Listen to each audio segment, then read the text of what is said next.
Soy María de Inglaterra y reina de España. Nací hija de un rey y de una reina destinada a la santidad.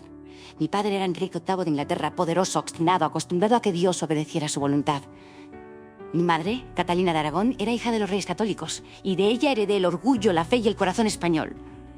Desde niña le dijeron que mi destino era servir a Dios y al trono. Nunca imaginé que un día esas dos lealtades se enfrentarían y le romperían el alma. Crecí entre el amor de mi madre y la indiferencia de mi padre. Cuando él decidió repudiarla, negar su matrimonio y apartarme de la sucesión, sentí por primera vez el frío del poder. Me declararon bastarda, me separaron de mi madre, me humillaron. Pero yo me mantuve firme. Mi fe católica, la misma que él traicionaba, se convirtió en mi única armadura. Cuando vi morir a mi madre lejos de mí, juré que nunca traicionaría su memoria ni su Dios. Años después, tras la muerte de mi hermano Eduardo VI, el trono me fue devuelto.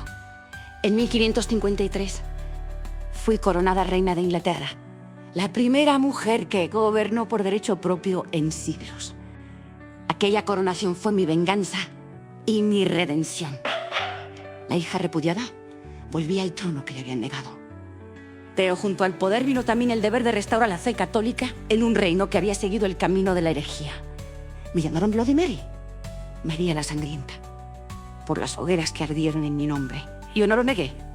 Creía de todo corazón que estaba salvando almas, no condenándolas. Había visto el daño del cisma, la soberbia de los hombres que se erigían jueces de Dios.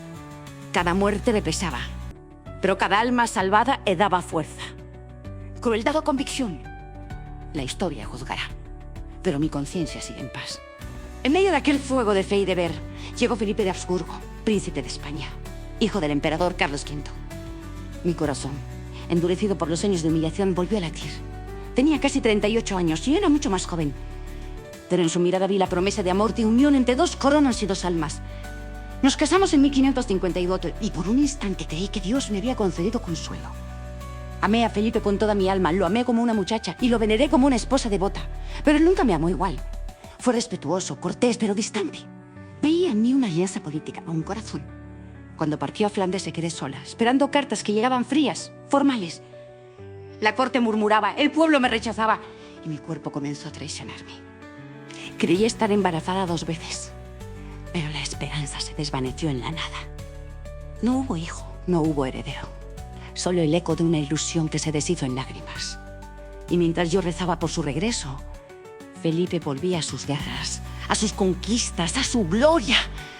Morí en 1558, enferma, cansada, sin hijos y sin amor. Mi pueblo celebró mi muerte. Y en el trono os sucedió mi hermana Isabel, la hija del pecado que mi padre había elegido sobre mí. Así terminó mi reinado, con el humo de las hogueras aún flotando en el aire y mi nombre cubierto de reproche. Soy María I de Inglaterra y reina de España, aunque España nunca fue mía, ni Felipe, ni el cariño de mi pueblo. Fui una mujer nacida para amar, pero obligada a gobernar. Si el mundo me recuerda como sanguinaria, que también recuerde que fui una hija fiel, una esposa devota y un creyente hasta el último aliento. No busqué el fuego, lo heredé. Y si mis días ardieron, fue porque intenté encender una fe que ya se apagaba en el corazón de mi reino.